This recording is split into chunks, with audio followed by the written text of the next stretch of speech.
Starting off, I want you to know it's very important that everyone on the worship team understands that there is no hierarchy. The worship band, everyone that helps with media and sound, we are all equal members of the worship team.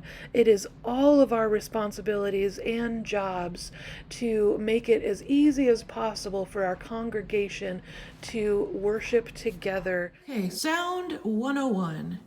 Here is our Behringer X32. When we first initially are doing sound, what we're going to care about the most is just volume, and that's with these volume sliders down here.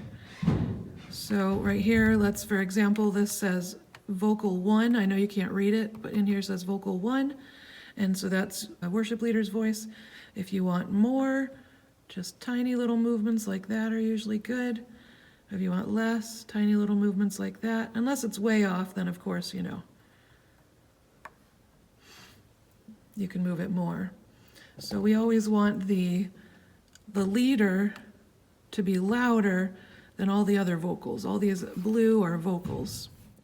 Just to clarify, because a lot of people have had this confusion, when I'm talking about it being louder, I mean that you can hear with your ears. We're not talking about the numbers next to the slider. We're just talking about listening with our ears and making sure the lead singer is the loudest.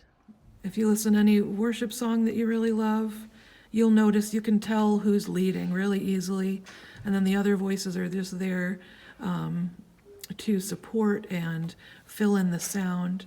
Occasionally you'll hear the melody vocal and one harmony vocal really, really well, and that's what we're doing here at New Day. And so then the other vocals we want to blend together as their own little choir that we can hear, but that you might not be able to pick out individual voices really well, but you can hear that they're singing. And then we have some extra mics here for when we have specials. And then over here in the purple, we have instruments.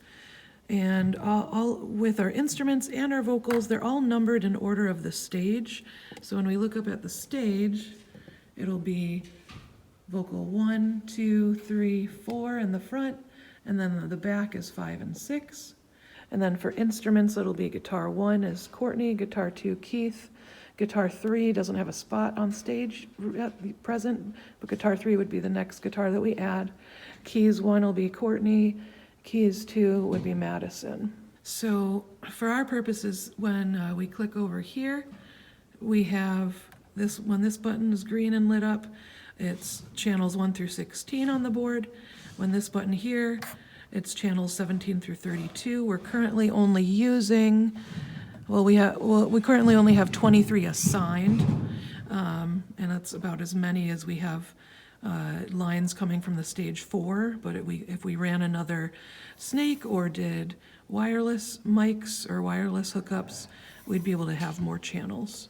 So if we're looking at, let's say, the drums here, we don't currently have this cymbal channel set up. We don't have a mic for it or a place to plug it in at the moment. We have these 5 channels for the drum set.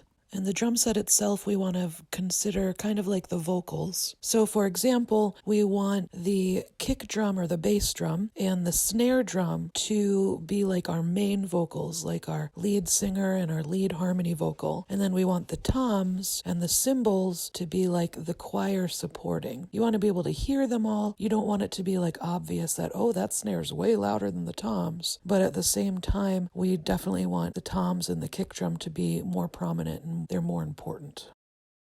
This is our sound triangle. At the top, we have the lead vocals, so it could be just the melody vocalist and also any harmony vocalist that you want to also be very prominent, easily heard. And we'd have that because we want the congregation to easily be able to follow the leader that's singing, because those are the words on the screen. And then after that, on the triangle, we have other vocals, and that is all of the other vocalists that are singing. We want to be able to hear them really well, but we don't want to be confused about which voice is the one leading the song. And then at the bottom of the triangle, we have all the instruments.